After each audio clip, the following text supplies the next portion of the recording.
Nah, hari ini saudaraku, saya akan bicara satu firman Tuhan. Judulnya adalah keluarga harmonis. Doa saya ini jadi berkat yang Tuhan berikan di dalam kehidupan kita masing-masing. Keluarga harmonis. Oke? Nah, bicara tentang harmonis. Ada kaitan yang erat dengan harmoni. Kalau bicara tentang harmoni, maka saudara kan ngerti itu ada kaitan yang erat dengan yang namanya musik, simfoni kayak gini.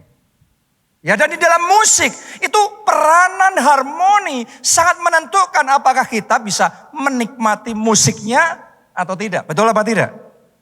Padahal yang namanya harmoni itu dihasilkan oleh instrumen musik yang beda-beda. Coba Anda lihat yang ada di depan mimbar ini. Ada apa saja? Ada piano, ada gitar bass, ada drum, ada gitar listrik, dan macam-macam. Instrumennya beda-beda. Kalau bunyi nggak sama, tetapi ketika dimainkan dengan benar, jadinya indah.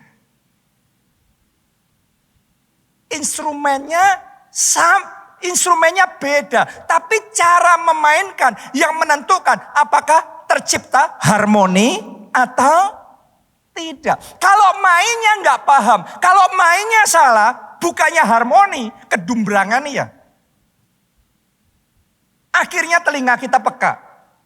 Akhirnya kita nggak betah.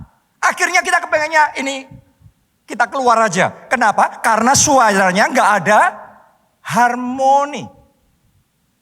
Tapi kalau ada harmoni kita enjoy, kita ngulangin dari awal sampai sekarang. Musik dinaikkan, kita masuk dalam hadirat Tuhan, kita memuji, menyembah, kita dibangun, kita dikuatkan. Kenapa? Ada harmoni. Coba Anda renungkan, di dalam keluarga kita ada orang tua, ada suami, ada istri, ada anak-anak, ada orang tua, ada mertua. Ini bicara setting keluarga. Saya mau tanya sama saudara. Di dalam keluarga saudara jenis kepribadiannya, sifatnya semuanya sama atau seperti alat musik yang ada di depan ini beda-beda semua di dalam keluarga saudara. Beda kan di setiap keluarga kita? Kalau Anda renungkan di dalam keluarga kita pun itu jenis orangnya beda-beda. Ada seperti kayak piano. Kalau dimainkan dia ngomong aja bunyinya ngomongnya enak, masuk hatinya enak. Tapi ada enggak di keluarga saudara yang tipe drum? Gedubrang. Anda bayangin kalau drum main sendiri, di ibadah cuma drum terus dari awal sampai akhir. Kira-kira rasanya ibadah gimana? Kering banget kan? Terus Anda juga ngerti enggak bunyinya gitar bass seperti apa? Dong. Ini kalau kita dengerin ngomong apa, nggak jelas. Dong. Buat sebagian orang yang awam dengan musik pun kita nggak ngerti dia ada di depan ngapain sih. Dong. Tapi seperti itulah instrumen musik yang berbeda-beda ini. Kalau mainnya benar jadinya indah. Saya berdoa dengan setiap tipe kepribadian yang berbeda-beda dalam keluarga saudara. Tuhan memberikan anugerah, Tuhan memberikan hikmat untuk memainkannya dengan benar. Sehingga perbedaan bukan memecahkan, tapi perbedaan mempersatukan. Dan perbedaan membuat jadi indah, membuat jadi harmoni yang luar biasa. Yang itu akan mendatangkan blessing Tuhan di dalam kehidupan saudara. Mari kita baca firman Tuhan yang indah sekali. Mazmur 133 ayat 1, sungguh alangkah baiknya dan sungguh alangkah indahnya apabila saudara sudah diam bersama dengan rukun. Kenapa? Karena kesanalah berkat diperintahkan. Ada berapa banyak keluarga yang kita isinya doa minta Tuhan memberkati kita. Saya mau ngomong sama saudara, kalau di dalam keluargamu ada harmoni, engkau enggak berdoa lagi minta berkat. Karena Tuhan yang akan memerintahkan berkatnya. Anda minta enggak minta, tapi dari surga akan ada instruksi, akan ada perintah untuk berkat datang di dalam keluarga saudara. Tepuk tangannya yang paling meriah buat Tuhan kita. Jadi saudara harus ngerti yang namanya perbedaan itu tidak selalu jelek.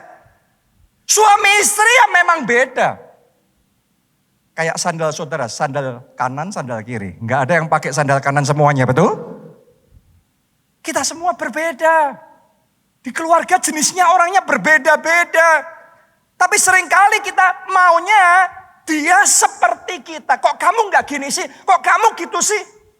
Padahal ya memang dia gitu. Yang namanya drum itu enggak bakal bunyinya seperti piano. Yang namanya piano enggak mungkin akan jadi seperti bass. Bass ya bass, drum ya drum, gitar ya gitar, piano ya piano. Tetapi ketika mainnya benar, ngerti gimana memblendingnya, harmoni akan muncul. Saya sama istri saya, itu kalau saya boleh ngomong sama saudara, perbedaannya banyak sekali.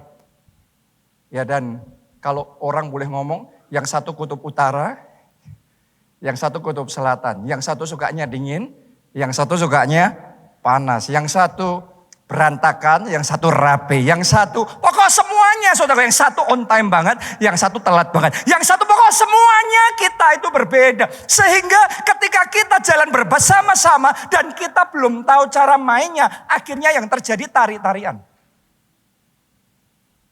Kenapa? Karena prioritasnya berbeda, seleranya berbeda. Kalau saya milih satu baju seperti ini, itu yang saya suka, dia akan pilih yang lain. Kalau dia suka sama satu, saya akan pilih yang lain lagi. Kenapa? Seleranya berbeda. Cara untuk berpikirnya berbeda. Pendekatannya adalah menyelesaikan masalah selalu berbeda. Kenapa ya tadi itu? Drum ya drum, piano ya piano. Dan seringkali drum kepengen piano bunyinya kayak drum, ya nggak mungkin. Dan piano maunya drum kayak piano, ya nggak mungkin. Kenapa? Karena dia diciptakan sebagai drum. Ya selamanya drum akan bunyi kayak gitu. Dan piano akan bunyinya lain lagi. Suami istri masing-masing punya keunikan yang berbeda-beda. Dan sebelum kita menyadari perbedaan itu bisa menimbulkan harmoni, yang terjadi adalah bersih tegang. Yang terjadi adalah konflik. Yang terjadi kesalahpahaman. Akhirnya bukannya harmoni, akhirnya saling menyakiti. Akhirnya perpecahan di dalam keluarga. Sampai kita mulai memahami bahwa Tuhan itu menciptakan kita berbeda. Karena Tuhan itu punya rencana. Di situ kita mulai ngerti, oh memang drum ya biarlah bunyinya kayak drum. Oke, bass ya biarlah bunyinya kayak bass. Piano ya biarlah bunyinya kayak piano. Saya tipikal seperti ini ya biarlah saya hidup seperti ini. Dia tipikalnya seperti ya biarlah dia jalannya dengan cara seperti itu. Dan dengan kita memahami perbedaan kita masing-masing, kita justru bisa saling mengisi, saling melengkapi, saling mendukung satu dengan yang lain. Bahkan di dalam pelayanan pun juga sama. Bukan cuma di dalam rumah tangga, bukan cuma di dalam keluarga. Tapi di dalam pelayanan pun obvious sekali. Istri saya Pastor Neta, dia punya kelebihan di dalam berkomunikasi. Karena itu di dalam sosial media dia sangat bagus sekali, sangat menarik sekali. Banyak orang suka, diberkati. Secara hubungan dia bagus sekali. Dia membangun hubungan dengan enak. Di dalam gereja dia jadi kayak lem yang mempersatukan ini, mempersatukan ini. Sehingga hubungan kekeluargaan di gereja kita menjadi indah. Oke. Sebaliknya saya mengambil peranan yang Tuhan kasih sama saya sendiri. Kelebihan kekuatan yang Tuhan kasih sama saya sendiri. Saya di gereja berfungsi sebagai pemimpin yang visioner. Di mana Tuhan ngasih visi. Menata dengan sistem dan manajemen. Membuat ini jadi jelas arahnya. Fokusnya kuat seperti ini. Dan kita saling melengkapi satu dengan yang lain. Kalau dia nggak kayak gitu, hubungan di gereja kita kering kerontang. Bisa tabrakan satu dengan yang lain. Dan akhirnya banyak masalah yang akan timbul. Tapi sebaliknya kalau saya nggak seperti ini. Mungkin di masa waktu pandemi kemarin. Gereja kita benar-benar akan kolaps. Tutup ya tutup. Proyeknya berhenti ya berhenti. Justru karena tipikalnya berbeda. Di momen dimana dibutuhkan kekuatan. Majunya dengan kokoh. Justru di saat semua kondisi lagi gelap karut marut seperti kemarin. Tapi Tuhan memberikan kekuatan kepada kita untuk tetap maju. melalui air tidak dihanyutkan, melalui api tidak dihanguskan, melalui pandemi Tuhan terus menyertai, bahkan Tuhan terus memberikan kemenangan. Di saat semua pembangunan berhenti, tempat ini terus dibangun terus sampai jadi. Jadi boleh saya ngomong begini sama saudara, perbedaan antara saya sama Pastor Nita yang tadinya tarik menarik dan saling menyakiti dan tidak enak satu dengan yang lain, sekarang saling melengkapi. Makanya Tuhan, sungguh alangkah baiknya, sungguh alangkah indahnya bila saudara seiman, bila orang tua dan anak, bila suami dan istri, bila mertua dan menantu bisa hidup rukun bersama. Karena kesanalah berkat diperintahkan. Doa saya, dalam keluarga saudara berkat diperintahkan, dalam pernikahan saudara berkat diperintahkan, keluarga besar saudara berkat diperintahkan. Ini yang namanya harmoni. Dan saya punya berita baik buat kita semua. Kalau harmoni seperti ini belum muncul dalam keluargamu, yang ada adalah konflik, yang ada adalah masalah, sangat umum. Tapi saya mau ngomong sama saudara, jangan menyerah ya. Karena Tuhan sanggup memulihkan keluarga saudara.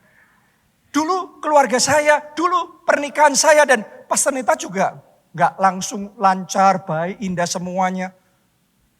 Ada momennya kita tari-tari, ada momennya kita bertengkar, ada momennya kita bermasalah. Tapi Tuhan sanggup memulihkan. Sehingga yang tadinya kedumbrangan, kayak alat musik kalau belum tahu mainnya kedumbrangan. Tapi begitu ngerti mainnya gimana, harmoni yang indah. Ini yang terjadi dalam keluarga Daud juga. Awalnya keluarga Daud kacau balau, penuh dengan konflik, ada intrik, saling menyikut satu dengan yang lain. Masih ingatkah saudara ketika Nabi Samuel datang ke rumahnya bapaknya Daud untuk memilih salah satu dari anaknya, mau diangkat jadi raja, semuanya dipanggil kecuali Daud. Kan berarti di keluarga itu ada pilih kasih, ada saling menyikut. Ketika papanya Daud suruh Daud untuk bawain makanan ke kakak-kakaknya yang adalah tentara di medan perang, bukannya mereka berterima kasih, tapi justru mereka mengolok-olok Daud, mengata-ngatai Daud, mengkritik Daud, menyerang Daud. Pasti kamu punya maksud nih. Kamu kayak gini ngapain kamu kesini?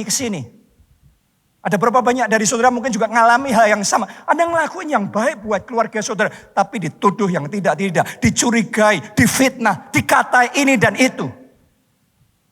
Artinya di awalnya keluarga Daud pun adalah keluarga yang bermasalah. Gak ada harmoni, adanya cuma konflik, kesalahpahaman, pertikaian, ketidakenaan. Sehingga orang kayak gak betah gitu. Daud kayak merasa, dalam Mazmurnya Anda bisa ngelihat, Daud kayak merasa anak yang tertolak. Tapi saya mau ngomong sama saudara, keluarga seperti itu pun bisa dipulihkan oleh Tuhan.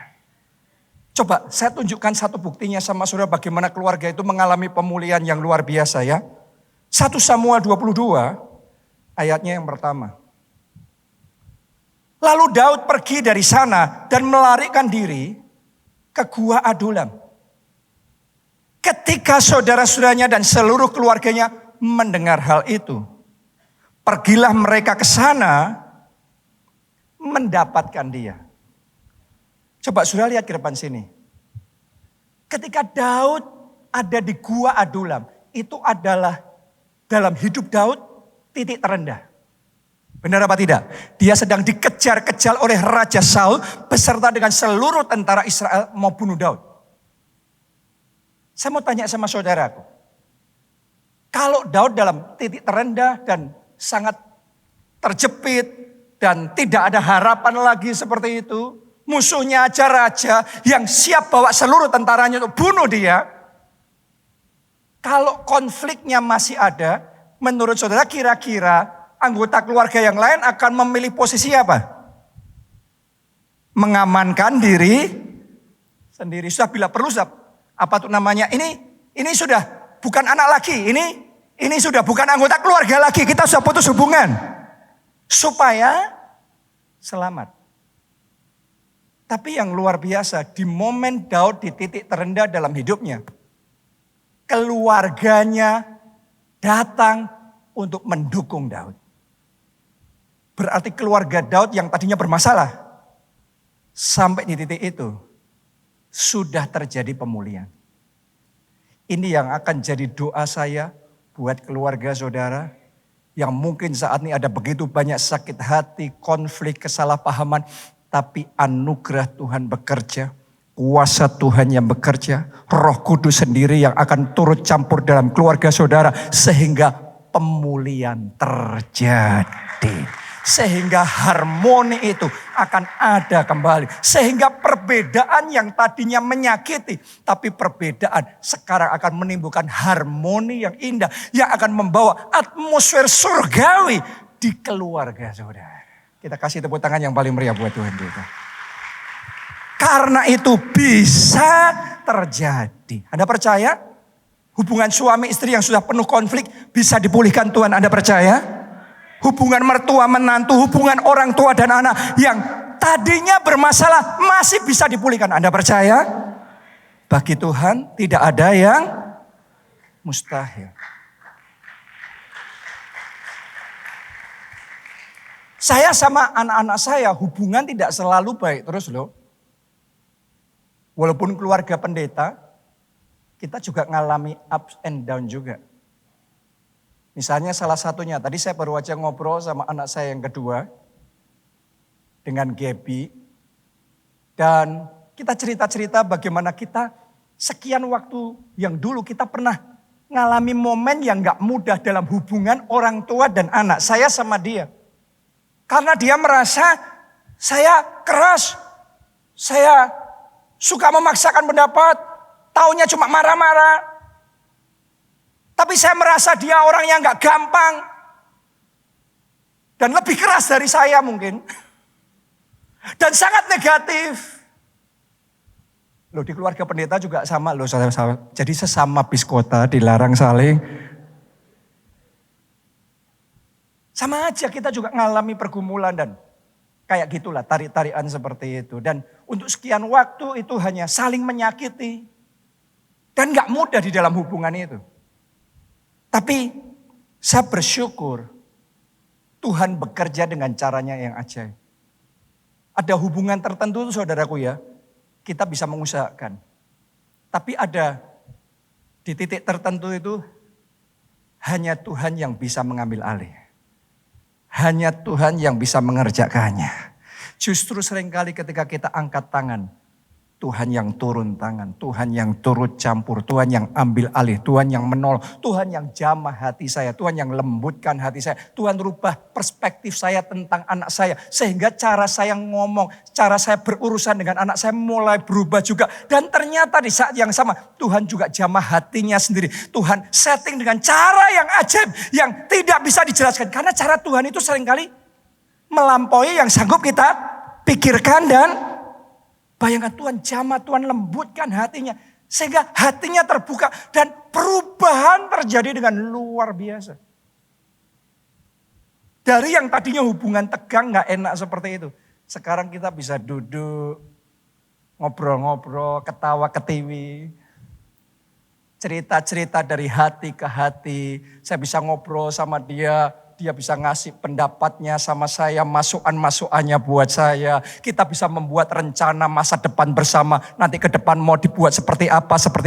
Dan dia jadi orang yang, anak yang sangat baik sekali. Prestasinya maju dengan luar biasa. Perubahannya bisa dirasakan oleh banyak orang. Dan sungguh-sungguh saya tahu itu yang namanya Tuhan bekerja dalam keluarga. Tuhan juga bekerja dalam keluarga saudara. Tuhan bekerja dalam pernikahan saudara. Tuhan bekerja dalam hati saudara. Dalam hati anak saudara. Dalam hati orang tua. Dalam hati pasangan saudara. Tuhan sanggup memulihkan. Tepuk tangannya yang meriah buat Tuhan yang sanggup memulihkan. Anda percaya? Anda mau keluarga saudara dipulihkan? Sehingga ada harmoni di dalam keluarga.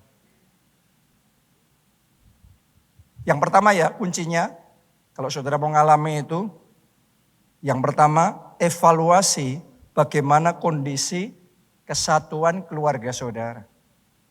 Jadi ada bagian Tuhan, Tuhan yang mengerjakan, tapi ada juga bagian kita harus kerjakan.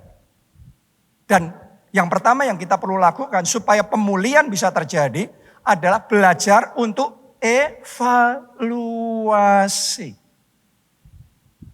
Mari baca Efesus 5 ayatnya yang ke-15. Karena itu, lihat ini saudaraku, kuncinya. Apa kata Alkitab? Perhatikanlah dengan seksama. Semuanya katakan perhatikan. Lebih keras katakan perhatikan. Lebih keras katakan perhatikan dengan seksama. Saya mau tanya sama saudara, perhatikan dengan seksama, sama atau beda dibandingkan dengan melihat? Beda loh. Melihat bisa sekilas. Tapi memperhatikan itu enggak cuma melihat. Memperhatikan itu Anda mengamati. Anda ngerasain. Anda ngelihat detailsnya, bukan sekilas. Anda ngelihat detailsnya. Kalau Anda memperhatikan penampilan, Anda memperhatikan rumah, Anda memperhatikan satu desain. Anda enggak sekedar, enggak sambil lalu. Tapi Anda ngelihat detailsnya. Anda ngelihat plus minusnya. Anda bandingkan yang ini sama yang lainnya. Anda bisa cerita, gambar yang sama, semua yang sama. Kalau orang memperhatikan dengan sesama, orang bisa komennya banyak. Tapi kalau kita tidak memperhatikan dengan sesama, kitanya ngertinya sekilas. Pokok suami saya modelnya gitu. Ya itulah istri saya. Tapi kita mau perhatikanlah dengan seksama. Perlu ngerti. Oh ngerti. Dari satu layer ada layer lebih dalam lagi. Ada layer lebih dalam lagi. Dari yang kita lihat di permukaan, dia orangnya keras. Oh ternyata di balik itu ada alasannya ini. Ada penyebabnya karena ini. Ada situasinya, settingnya seperti ini, seperti ini. Oh ternyata mindsetnya begini. Oh ternyata dia reaksi kenceng kayak gitu sama saya. Ternyata bukan melulu karena saya yang salah. Tapi karena dia sedang bergumul karena ini, karena itu. Dia sedang bergumul dengan dirinya sendiri. Dan itu tidak bisa kita pahami dengan melihat sekilas. Alkitab ngomong tadi apa?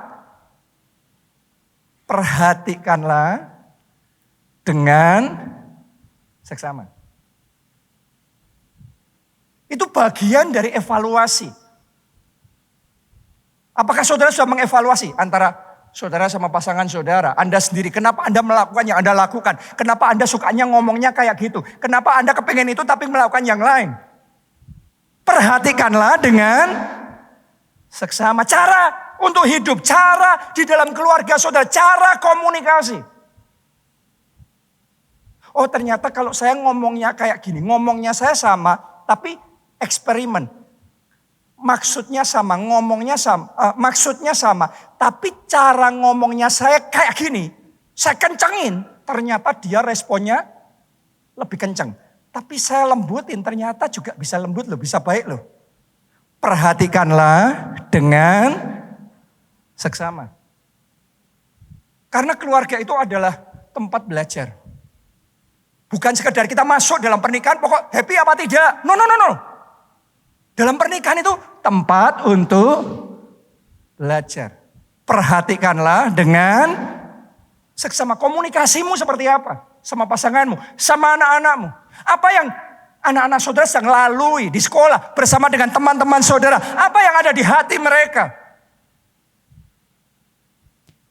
Perhatikanlah dengan seksama. Lanjutkan.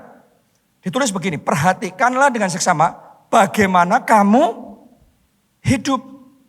Janganlah seperti orang bebal. Orang bebal itu enggak memperhatikan. Pokok ya asal hidup aja. Gini ya, pokok begini. Itu bebal. Janganlah seperti orang bebal, tetapi seperti orang arif. Kita akan menjadi arif, kita akan menjadi bijaksana. Dimulai dari memperhatikan. Saya belajar hubungan saya sama pasangan saya, hubungan saya sama istri saya. Ada momen-momen ups and downs-nya.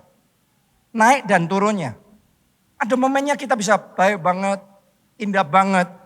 Tapi ada momennya kita kayak ngerasa kok salah terus. Kok struggle, gak enak terus. Kenapa? Karena yang namanya manusia hidup, walaupun awalnya enak, tapi manusia itu berubah. Situasi juga berubah. Benar apa tidak? Dunia juga berubah. Pasangan kita juga berubah. Kita sendiri juga berubah. Kalau Anda nggak memperhatikan perubahan-perubahan ini, Anda akan heran. Kenapa dulu kita ngomongan enak, tapi sekarang nggak connect nih. Oh ternyata ada prioritas yang berubah. Anda nggak sadar. Kalau tidak memperhatikan nggak sadar. Oh prioritasnya berubah. Tadinya fokusnya kita cuma satu dengan yang lain. Sekarang ada anak misalnya. Oh sekarang lebih ngejar ke karir nih.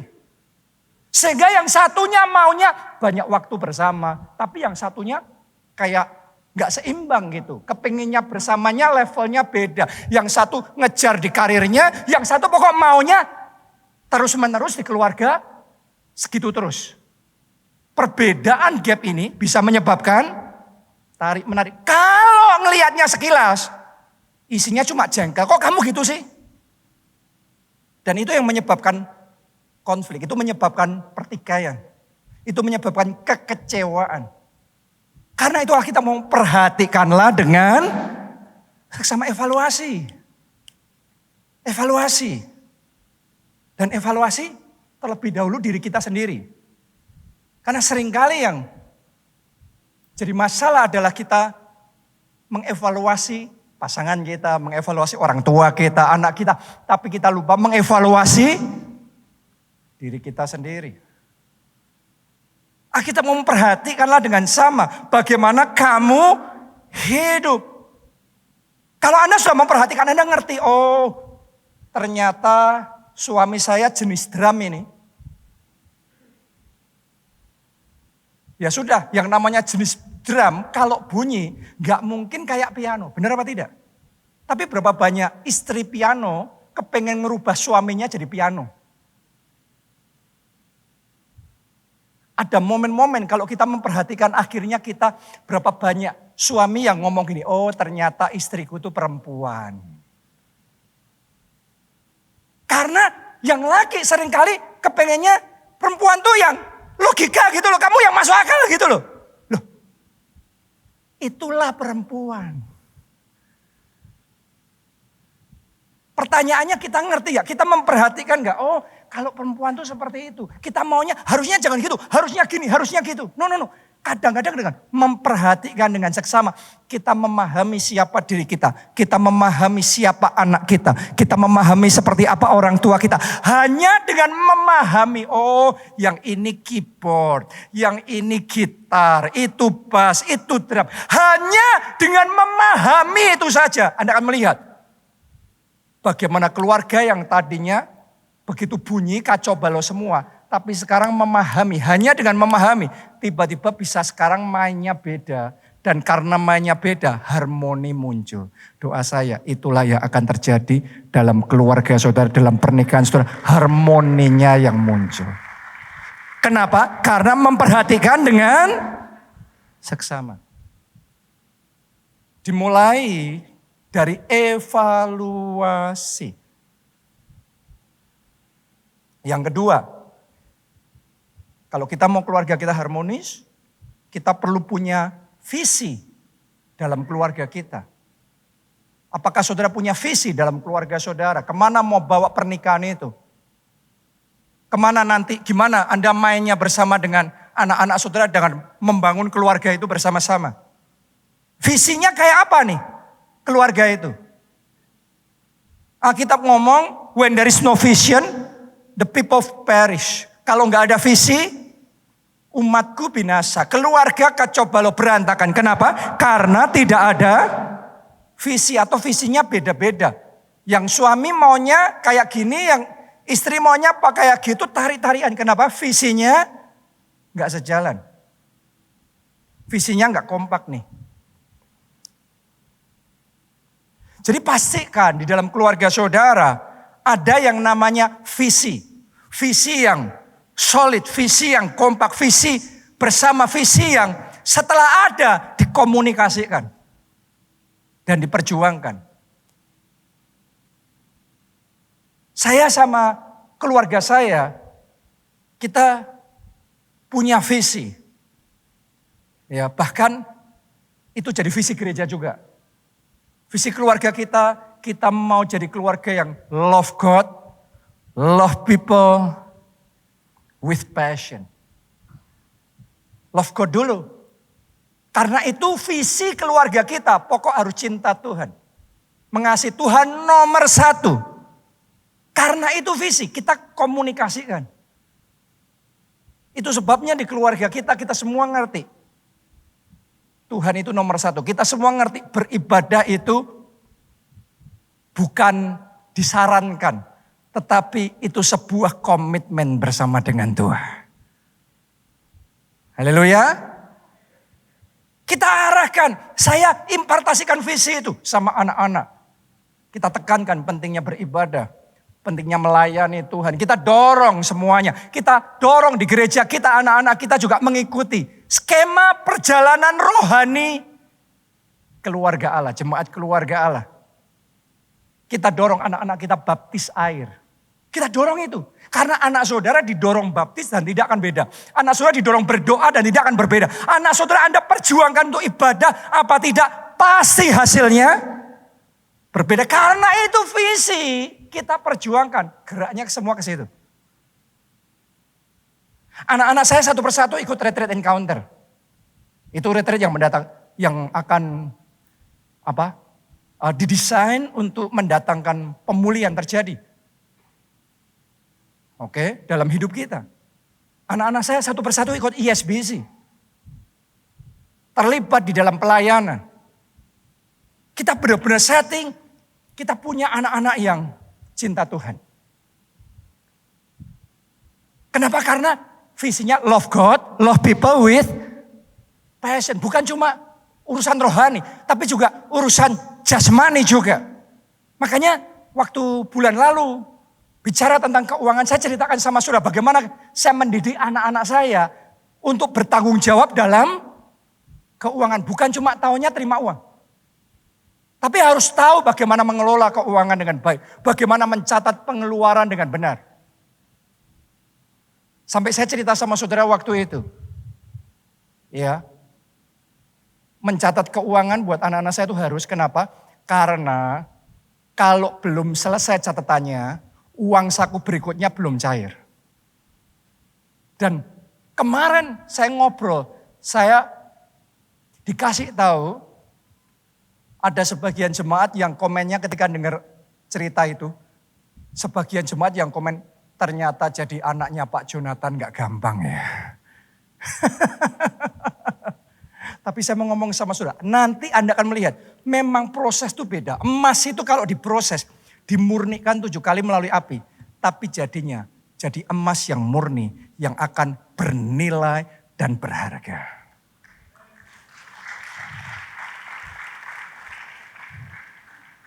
Oke. Jadi satu demi satu.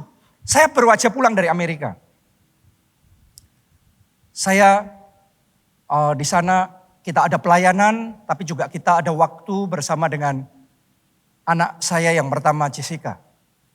Dan di situ kita ngambil waktu untuk membuat rencana ke depan, evaluasi, mengarahkan, dan lain sebagainya.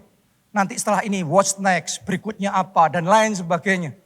Kita ketemu dengan orang-orang yang kita tahu itu akan baik buat anak-anak. Salah satunya kita ketemu sama satu pengusaha di LA sana. Dan ketika cerita-cerita ada Jessica di situ, mereka cerita betapa pentingnya ke depan untuk kita bisa bahasa Mandarin. Jadi dulu tuh saya punya kerinduan yang saya sampaikan sama anak-anak saya. Saya kepengen anak-anak saya bisa bahasa Indonesia, bahasa Inggris, juga bahasa Mandarin. Karena ke depan itu akan digunakan. Dan itu akan penting. Ya, tapi kadang-kadang kan tidak semua orang langsung bisa nangkep. Dan kadang-kadang kita sebagai orang tua belum tentu kalau ngomong langsung didengerin sama anak-anak kita. Tapi ketika ngomongnya dengernya dari orang lain yang dia bisa kena hatinya, masuk itu saudaraku. Jessica dengar itu, tiba-tiba dia nangkep. Dan langsung berikutnya, hari-hari berikutnya, setiap hari saat teduh, dia baca Alkitab. Baca Alkitabnya bahasa Indonesia, bahasa Inggris, tambah satu lagi, Mandarin. Karena dia sedang berlatih supaya bahasa Mandarinnya jadi. Saya mau ngomong begini sama saudara. Satu demi satu dipertajam. Kenapa? Karena ada visi, diimpartasikan, dikomunikasikan, dan diperjuangkan, dan itu jadi. Dan yang luar biasa, sementara kita kerjakan itu, bagian kita. Tuhan itu setia dan adil. Dia baru kuliah, tapi pintu-pintu itu sudah terbuka buat dia. Saya belum bisa cerita dengan leluasa, tapi it's truly the hand of God. Itu benar-benar tangan Tuhan sendiri yang membuka tingkap-tingkap langit dan mencurahkan berkat sampai berkelimpahan. Doa saya terjadilah, alamilah itu juga di dalam keluarga saudara. Wow, saya ngelihat ke sana, pintu berikutnya terbuka, pintu berikutnya terbuka. Jadi keluarga yang harmoni tadi itu ya, sungguh alangkah baiknya, sungguh alangkah indahnya. Itu di mata Tuhan indah dan baik kayak gitu. Dan kesanalah berkat diperintahkan. Yang terakhir ya, yang ketiga, bekerja membangun kesatuan. Ibaratnya kalau kita punya visi, punya tanah, terus dibuat jadi taman. Itu visinya ya, tanah ini kita mau buat jadi taman. Kan harus punya visi dulu, tamannya kayak apa? Oh taman tropis, oh taman model taman Jepang. Oh taman apa? Kan harus ada visinya dulu, nanti kebawanya kemana? Di keluarga kita mau bangun keluarga yang love God, love people with passion. Nah, untuk membangun ini kita mulai kerjain. Dan kesatuan itu penting. Karena itu yang pertama, taman ini untuk dibangun, tanahnya mesti dibersihkan dulu. Dari kerikil-kerikil. Dari semak duri. Karena nggak akan jadi taman yang indah kalau masih banyak kerikil-kerikil, batu-batu, semak duri, semak belukar yang ada di situ. Benar apa tidak? Tahu nggak saudaraku, untuk visi keluarga bisa jadi, semua kerikil-kerikil yang menjadi penghambat itu harus disingkirkan dulu. Apa kerikil-kerikil itu? Kita baca ya. Efesus 4 ayat 31 dan 32. Anda dengarkan baik-baik ini. Segala apa? Kepahitan. Tahu nggak saudaraku, kepahitan itu kerikil loh. Yang menghambat keharmonisan keluarga. Apalagi berikutnya. Kegeraman. Saya ajak saudara untuk evaluasi ya. Ada nggak di sini yang lagi geram sama mertuanya? Lagi jengkel banget sama suaminya atau istrinya. Lanjutin tuh. Apa berikutnya? Kemarahan. Ini kerikil lagi saudaraku. Pertikaian dan fitnah. Hendaklah apa? Dibuang. Coba semuanya katakan dengan iman. Dibuang. Belum mantap tuh. Itu belum kebuang itu tadi. Itu masih disimpan tuh. Coba ngomong sama kiri kanan saudara. Buang ya. Ayo buang ya. Ayo yang mantap ya. Semuanya bersama-sama dengan keras katakan. Dibuang. 1, 2, 3. Dibuang. Semua kepahitan, kegeraman, kemarahan, dan semuanya itu dibuang. Mau harmonis keluarganya? Semua kerikil-kerikil itu harus dibuang.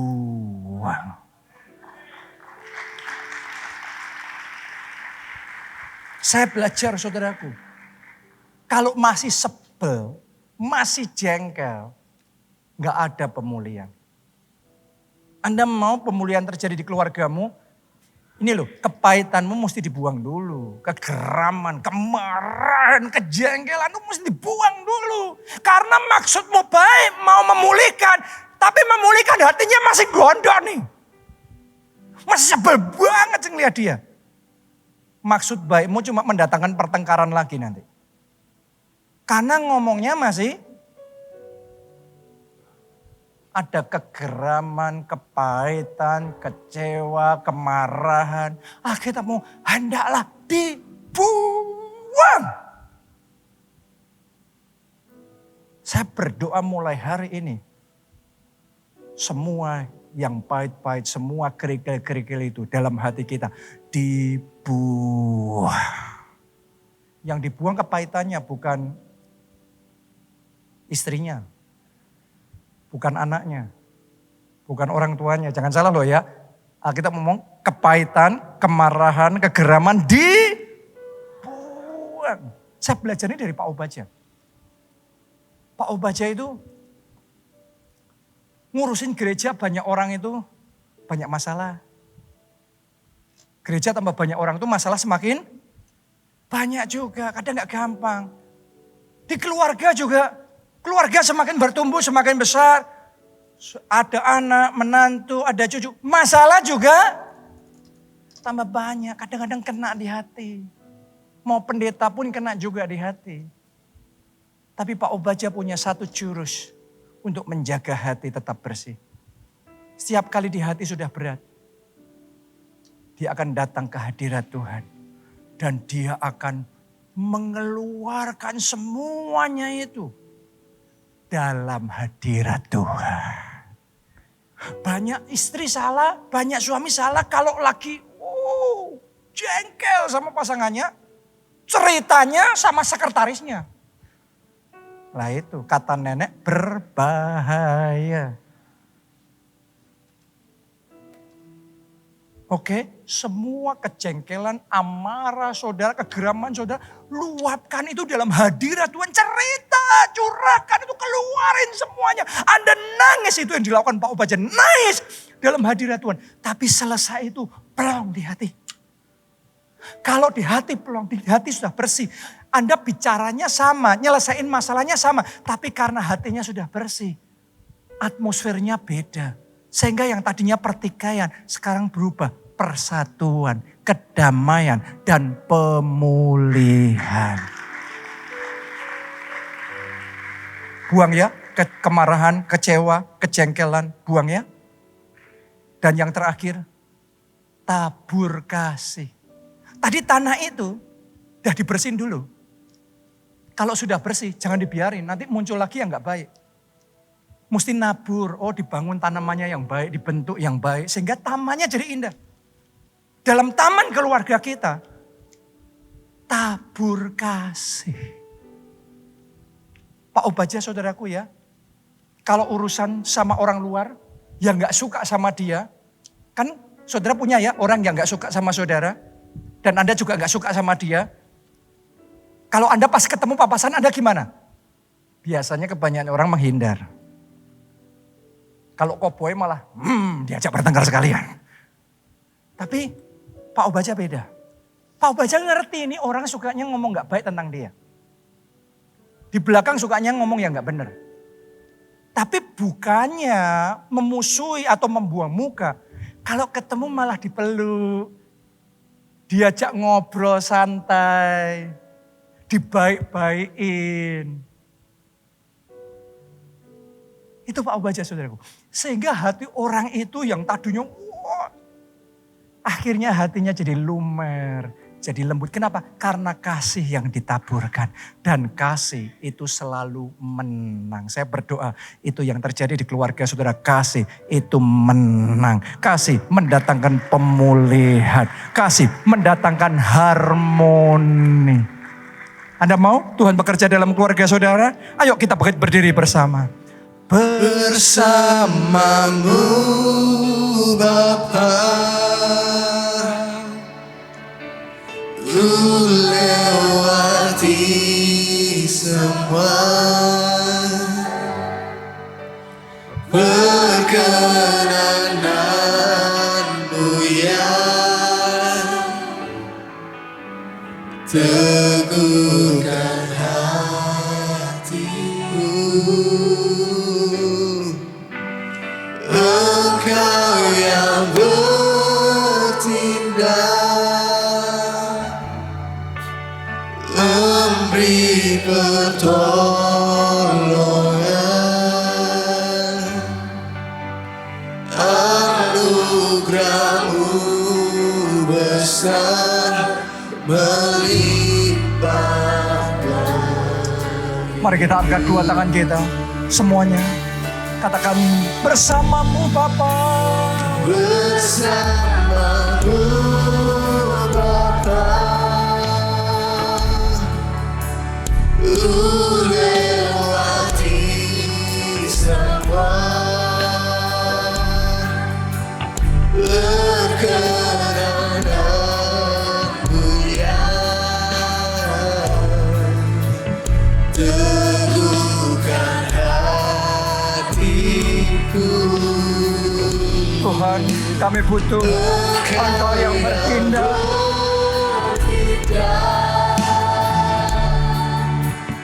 Memberi pertolongan,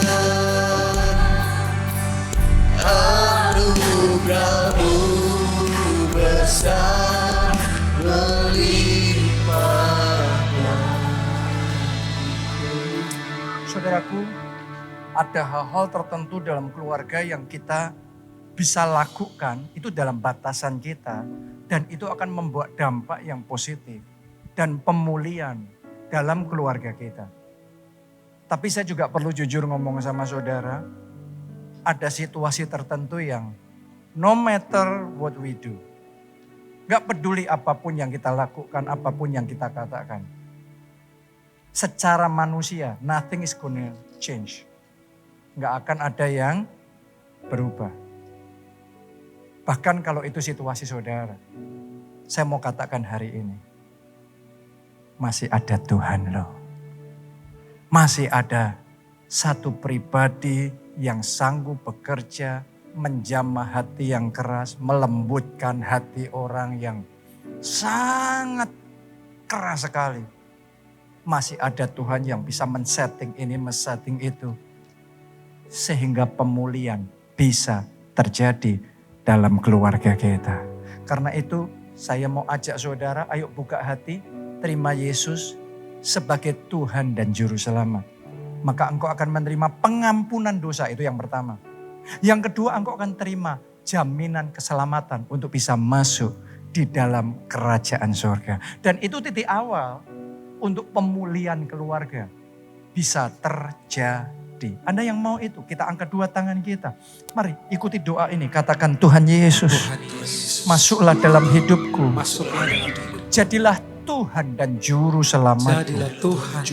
Ampuni dosa-dosaku. Selamatkan aku ya Tuhan. Mulai sekarang hidupku milik Yesus.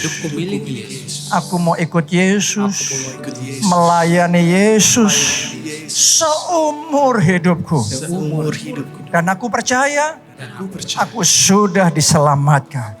Pakailah aku ya Tuhan untuk menyelamatkan keluargaku, teman-temanku, dan sebanyak mungkin orang.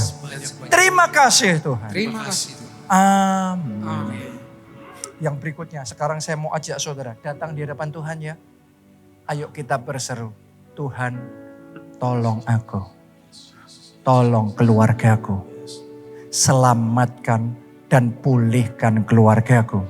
Sehingga ada harmoni di dalam keluarga. Anda yang butuh campur tangan Tuhan dalam hubunganmu dengan orang tua, dengan anak, dengan pasangan, dengan suami, dengan istri saudara, dengan keluarga besar saudara. Ayo bersama-sama kita ngomong, Tuhan tolong keluargaku. Angkat dua tangan saudara dan mari angkat suara, katakan, Tuhan tolong keluargaku.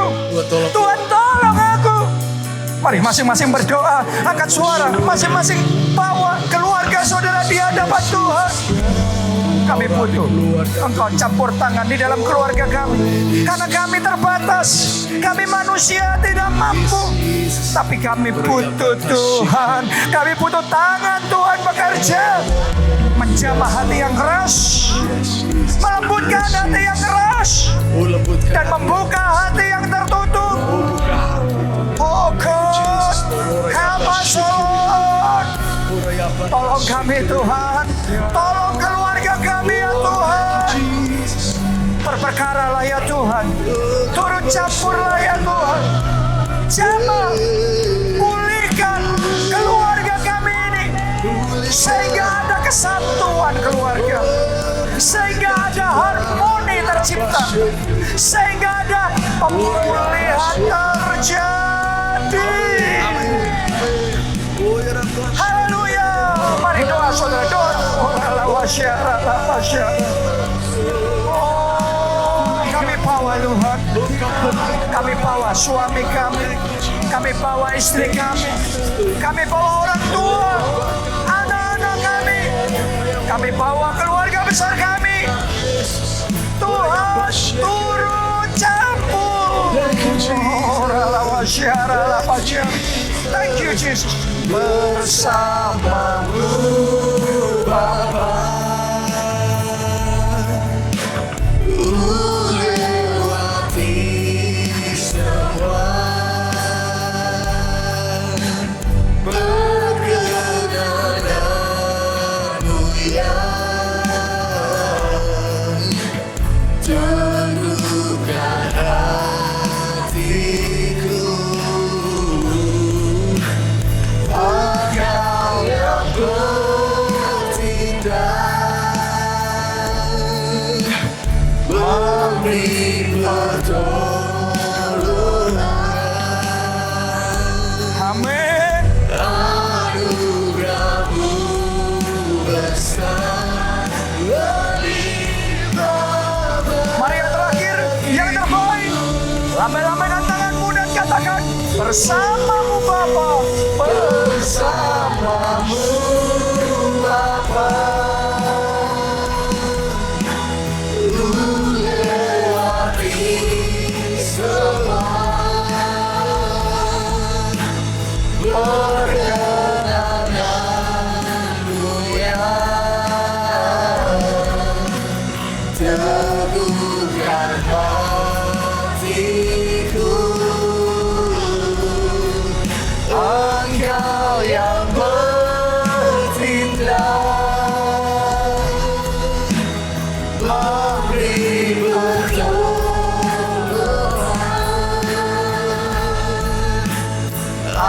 Anugerahmu besar melimpah bagiku.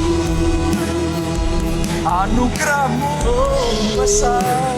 Anugerahmu besar melimpah bagiku. Anugerahmu besar ya Yesus. Anugerahmu besar melimpah